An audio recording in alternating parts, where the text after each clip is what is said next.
जवाहर नवोदय विद्यालय परीक्षा सत्र 2023-24 अभ्यास प्रश्न पत्र।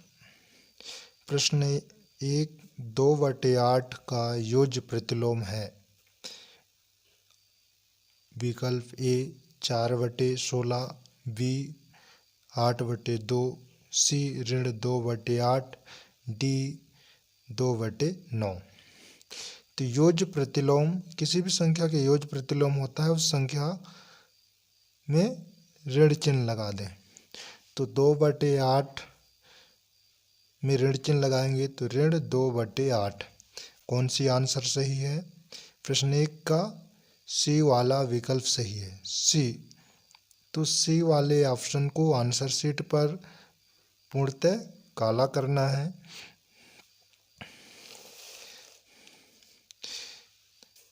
अब इसी प्रकार से प्रश्न 2 ऋण 13/19 का गुणात्मक प्रतिलोम है।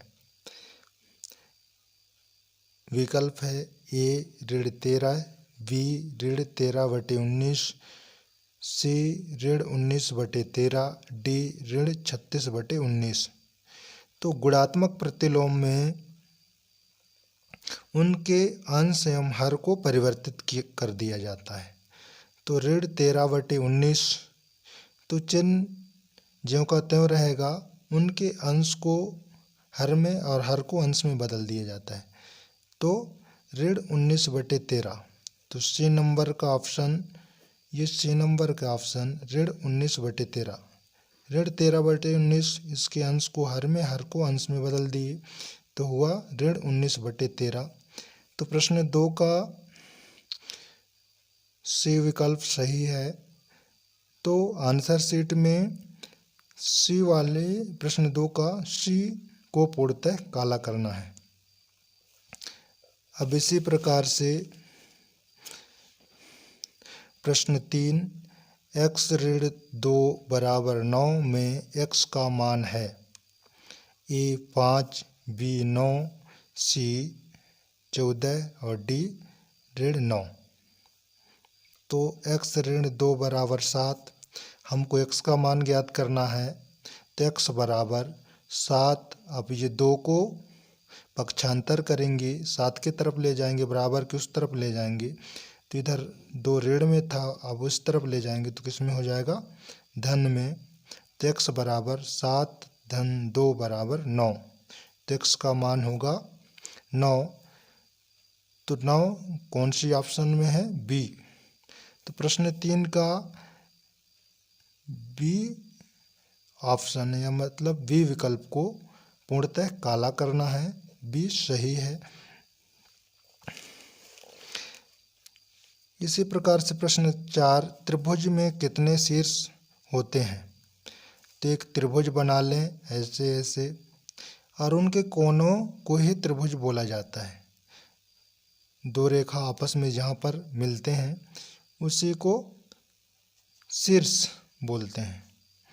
तो 1, ये 2, 3।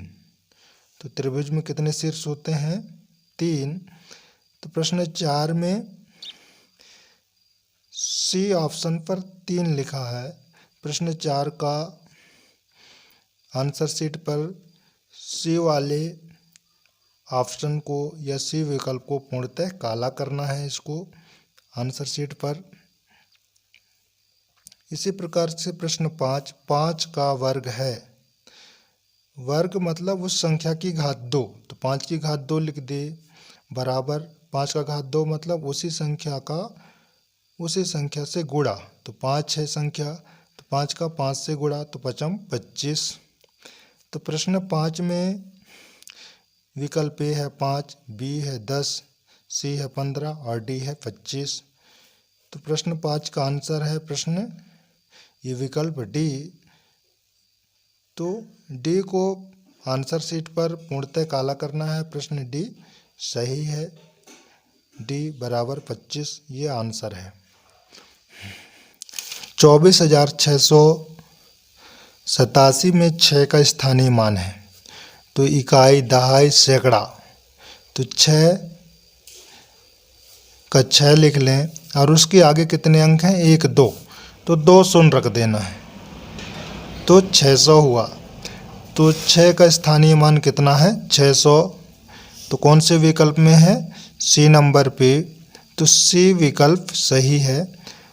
तो आंसर शीट पर प्रश्न 6 का सी, इसको पूर्णतः काला करना है।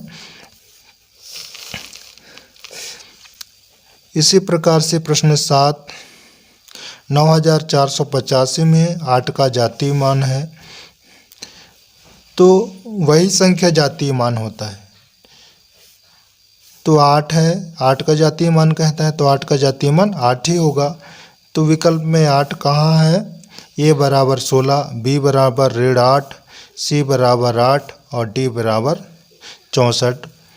तो सी विकल्प सही है। तो आंसर शीट पर सी वाले विकल्प को, प्रश्न 7 का सी वाले विकल्प को पूर्णतः काला करना है। ये आंसर सही है। इसी प्रकार से प्रश्न 8, 2345 में 3 के स्थानीय मान और जातीय मान का योग होगा। स्थानीय मान और जातीय मान को जोड़ना है। तो 3 का स्थानीय मान है इकाई, दहाई, सैकड़ा, 300, स्थानीय मान 300 हुआ और जातीय मान कितना होगा, वही संख्या जातीय मान होता है 3, तो 3 होगा। 300 में 3 जोड़ेंगे तो 303। तो प्रश्न 8 का आंसर बी विकल्प सही है।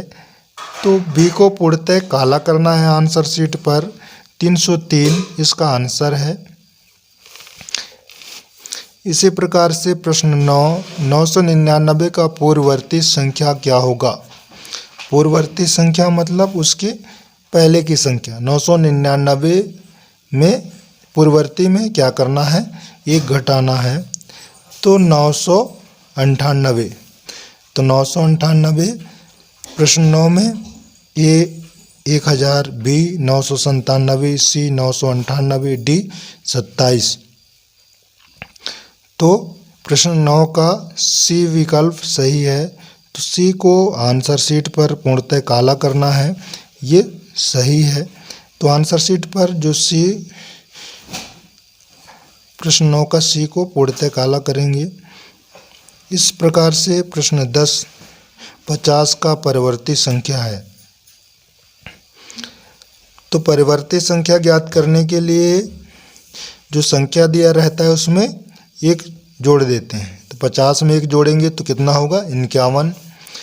तो प्रश्न 10 का विकल्प ए है 51, बी है 50, सी है 49, डी है 5। तो प्रश्न 10 का विकल्प ए सही है। तो आंसर शीट पर